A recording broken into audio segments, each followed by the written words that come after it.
بسم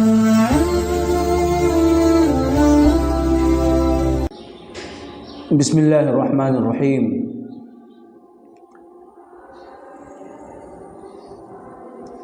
آج ربیع الاول کی دوسری تاریخ ہے۔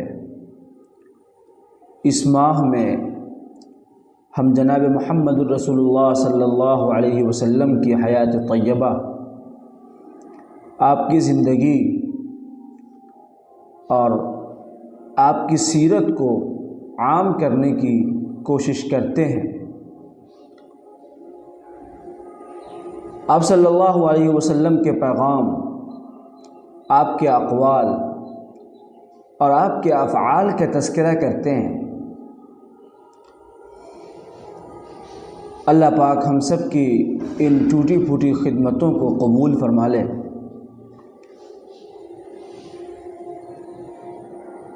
بلا شبہ ہم میں کا ہر فرد اور ہر مسلمان جناب محمد الرسول اللہ صلی اللہ علیہ وسلم سے محبت رکھتا ہے، اور یہ محبت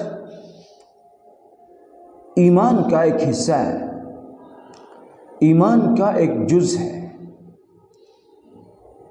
گیا سے گیا مسلمان، شراب و کباب میں مست رہنے والا مسلمان بھی جناب محمد رسول اللہ صلی اللہ علیہ وسلم سے محبت رکھتا ہے۔ حب نبوی اس کے دل میں پیوست ہوتا ہے، اور ضرورت پڑنے پر وہ آتش شعلہ بلکہ آتش فشاں بن کر ابھرتا ہے۔ یہ جو ایمان کی چنگاری اور جناب محمد رسول اللہ صلی اللہ علیہ وسلم کی محبت کی لو ہے، اسے اور تیز ہونی چاہیے، اور تیز ہونے کے ساتھ ساتھ یہ ایک امانت ہے جسے اپنی نسلوں میں منتقل کرنی چاہیے۔ جو محبت ہمارے دل میں ہے وہ ہمارے بچوں اور ہماری اولادوں اور ہماری نسلوں کے دلوں میں منتقل ہونی چاہیے، اور اس کے لیے ہر ممکن تدابیر اختیار کرنی چاہیے۔ لیکن یہ محبت کب منتقل ہوگی؟ جب ہمارے بچوں کو بھی آپ صلی اللہ علیہ وسلم کی حیات طیبہ کا علم ہو۔ آج ہمارے بچے نہیں جانتے ہیں نبی پاک صلی اللہ علیہ وسلم کی ولادت کب ہوئی۔ آپ کے بارے میں بنیادی معلومات ہمارے بچوں کو، ہماری بچیوں کو نہیں ہے۔ کیا یہ مقام افسوس نہیں ہے؟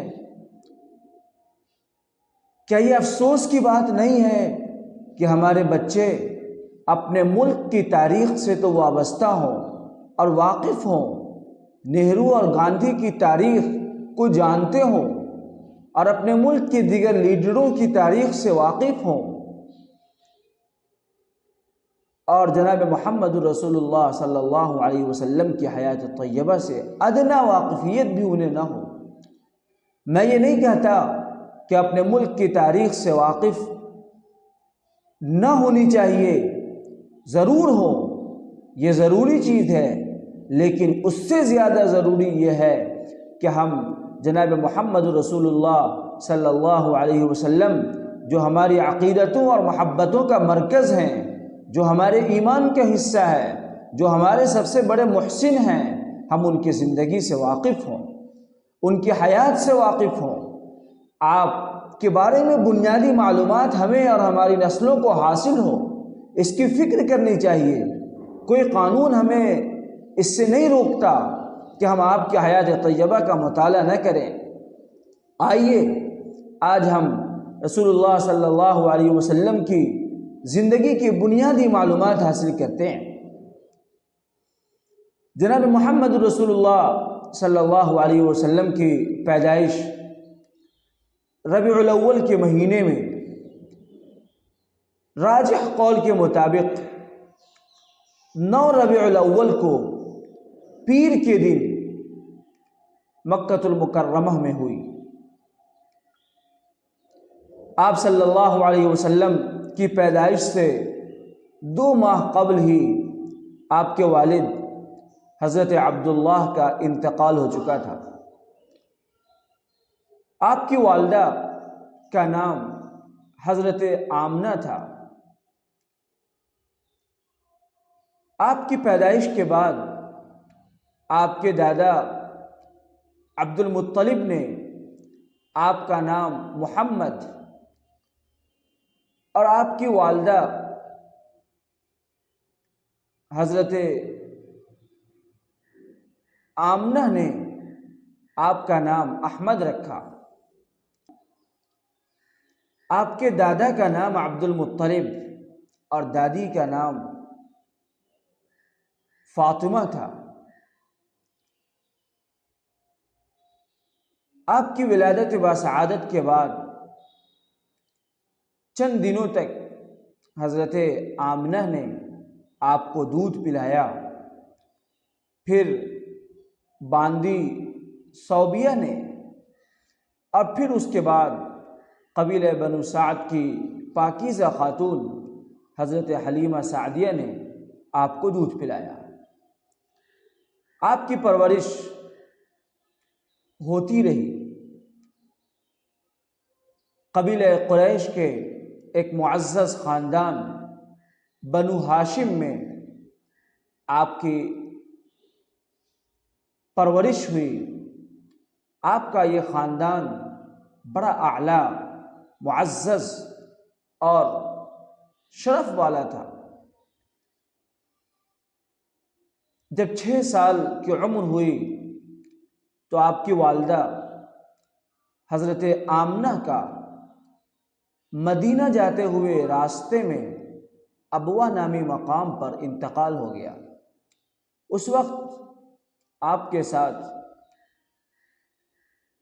آپ کے صاحبزادے جناب محمد رسول اللہ صلی اللہ علیہ وسلم اور ایمن تھی۔ ایمن نے حضور پاک صلی اللہ علیہ وسلم کو واپس مکہ لے آئی۔ یہاں عبد المطلب کے زیر نگرانی آپ پرورش پانے لگے، اور 2 سال کے بعد جب آپ 8 سال کے ہوئے تو آپ کے دادا عبد المطلب کا بھی انتقال ہو گیا۔ پھر آپ اپنے چچا ابو طالب کی پرورش میں منتقل ہو گئے۔ ابو طالب اور ان کی بیوی آپ سے بڑی محبت کرتے، آپ سے بہت پیار کرتے، آپ کا بڑا خیال رکھتے۔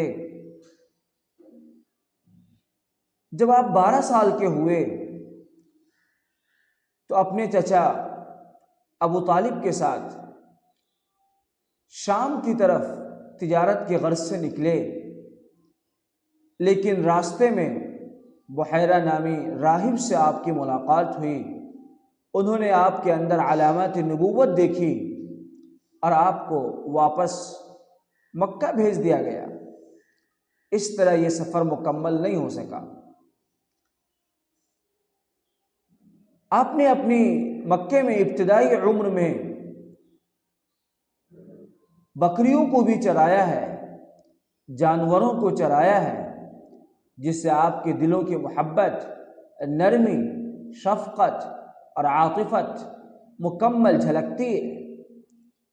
پھر جب آپ 25 سال کے ہوئے تو حضرت خدیجہ کا تجارت کا مال لے کر پھر دوسری مرتبہ تجارت کی غرض سے شام کی طرف روانہ ہوئے۔ اس سفر میں حضرت خدیجہ کا غلام میسرہ بھی آپ کے ساتھ تھا۔ اس تجارت میں آپ کو بہت جلد بہت منافع ہوا۔ واپسی کے بعد میسرہ نے حضرت خدیجہ سے تجارت کے سارے احوال بتائے۔ یہ سن کر اور آپ کی امانت و دیانت اور سچائی کو دیکھ کر حضرت خدیجہ آپ سے بہت متاثر ہوئی اور آپ تک اپنے ساتھ نکاح کا پیغام بھیجا۔ اس طرح 25 سال کی عمر میں ایک بیوہ خاتون حضرت خدیجہ سے جن کی عمر بھی 40 سال تھی آپ کا نکاح ہو جاتا ہے۔ حضرت خدیجہ سے اللہ پاک نے آپ کو 7 اولادوں سے نوازا، جن میں 3 بیٹے اور 4 بیٹیاں تھیں۔ بیٹوں کے نام حضرت قاسم، حضرت طاہر اور حضرت ابراہیم، اور بیٹیوں کا نام حضرت زینب، حضرت رقیہ، حضرت ام کلثوم اور حضرت فاطمہ الزہرا رضی اللہ عنہم اجمعین۔ البتہ بیٹوں کا انتقال بچپنے میں ہی آپ کی زندگی میں ہی ہو گئی۔ پھر 25 سال کے بعد آپ مکے میں خوشی خوشی زندگی بسر کر رہے تھے۔ آپ کو عبادت کی طرف خاص لگاؤ تھا۔ کئی راتیں آپ پہاڑوں میں گھروں سے دور اللہ کی عبادت میں گزار دیتے۔ جب آپ کی عمر 40 سال کی ہوئی تو اللہ پاک نے نبوت سے سرفراز فرمایا اور آپ کو نبی بنایا گیا۔ حضرت جبرائیل علیہ السلام آپ کے پاس اللہ کا پیغام پہلی وحی کی شکل میں لے کر آئے۔ اقرأ بسم ربک الذی خلق، خلق الانسان من علق، اقرأ وربک الاکرم الذی علم بالقلم، علم الانسان ما لم يعلم۔ ابتداءً یہ 5 آیتیں سورہ علق کی آپ پر نازل ہوئیں۔ آپ صلی اللہ علیہ وسلم اب مکہ المکرمہ میں دعوتی سرگرمیوں کا آغاز کرتے ہیں۔ پہلے چھپ چھپ کر انفرادی طور پر، پھر اللہ کا حکم فاصدع بما تؤمر واعرض عن المشرکین، جب کھل کر دعوت کے اعلان کا حکم ہوتا ہے تو آپ صلی اللہ علیہ وسلم مختلف مجلسوں میں، گزرگاہوں پر، راستوں پر، بازاروں میں جا کر لوگوں کو ایک اللہ کا پیغام سناتے اور ایک اللہ کے سامنے سجدہ ریز ہونے کی دعوت دیتے۔ آپ صلی اللہ علیہ وسلم ان دعوتی سرگرمیوں میں مشغول رہے، طرح طرح کی تکلیفیں برداشت کی، لیکن ایک اللہ کا پیغام پہنچانے میں ذرہ برابر کمی نہیں کی۔ پھر جب آپ 53 سال کے ہوئے تو مکہ سے مدینے کی طرف ہجرت کا ارادہ کیا۔ اس موقع پر، اس سفر میں حضرت ابوبکر صدیق رضی اللہ عنہ آپ کے رفیق سفر بنے۔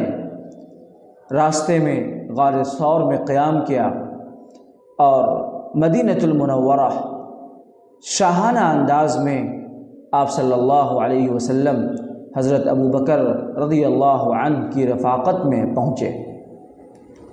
پھر آپ کی زندگی مدینہ طیبہ میں گزرنے لگی۔ مدینہ طیبہ پہنچنے کے بعد آپ نے ایک مسجد کی بنیاد ڈالی۔ حضرت ابو ایوب انصاری رضی اللہ عنہ کے گھر قیام فرمایا اور 10 سال کی عمر وہاں گزارے۔ اس درمیان میں اسلام کے پیغام کو عام کرنے کے لیے مختلف جنگوں اور غزوات میں آپ کی شرکت ہوئی، جن میں غزوہ بدر، غزوہ احد، غزوہ خندق، صلح حدیبیہ، فتح مکہ وغیرہ بہت اہم اور قابل ذکر ہیں۔ پھر 63 سال کی عمر میں آپ صلی اللہ علیہ وسلم کا انتقال ہو جاتا ہے۔ یہ محققین کی رائے کے مطابق 12 ربیع الاول کا اور پیر کا دن ہوتا ہے۔ آفتاب ڈھلتے وقت آپ صلی اللہ علیہ وسلم اللہم الرفیق الاعلی اللہ کی طرف جانے کی باتیں کہہ کر ہم سب کی نگاہوں سے ہمیشہ کے لیے روپوش ہو جاتے ہیں۔ ایک اندازے کے مطابق آپ صلی اللہ علیہ وسلم کے دنیا میں قیام کی مدت 22,330 دن 6 گھنٹے ہوتے ہیں۔ آپ نے جہاں وفات پائی وہیں حضرت ابو طلحہ رضی اللہ عنہ نے آپ کی قبر مبارک کھودی۔ حضرت عباس، حضرت علی اور دیگر آپ کے قریبی لوگوں نے تجہیز و تکفین کے عمل کو مکمل کیا، اور پھر انفرادی طور پر لوگوں نے آپ کے جنازے کی نماز ادا کی، اور منگل کو پورا دن تجہیز و تکفین میں گزر گیا۔